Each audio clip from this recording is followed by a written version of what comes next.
Siamo con il sindaco di Aragona per capire quanto è successo ad Altavilla Milice, considerando che la moglie era anche originaria del vostro paese, sindaco.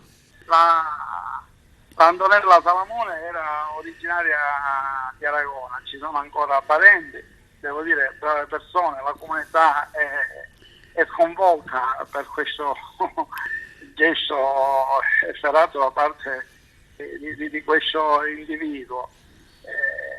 Noi esprimiamo le condoglianze a tutta la famiglia, condanniamo questi gesti. La comunità di Aragona è vicina alla famiglia e il giorno del funerale dichiareremo il lutto cittadino. Sicuramente è una situazione particolare, insomma. La famiglia originaria di Aragona ha anche ancora, diciamo, le sue radici nel vostro paese, no?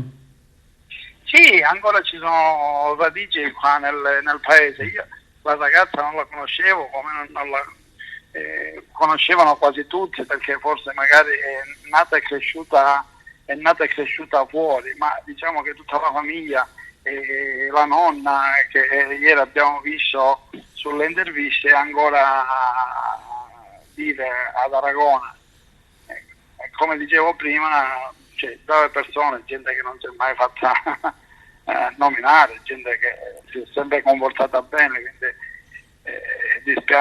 dispiace tantissimo, ecco, perché ancora tutt'oggi si continua in questo non solo femminicidio ma fratricidio, perché voglio dire è impensabile che un padre possa uccidere i propri figli, cioè è veramente aberrante. Io stanotte non ho dormito soltanto al pensiero del gesto così brutale, un gesto veramente che non si può ammettere, non si può neanche pensare, però è successo, ecco.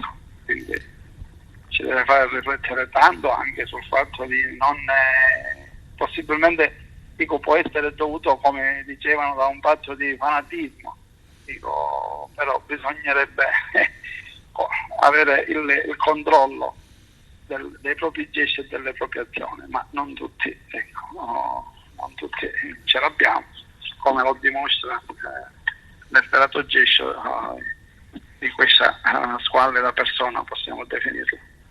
Quindi proclamerete lutto cittadino allora? Sì, proclameremo il lutto cittadino il giorno del funerale, sì.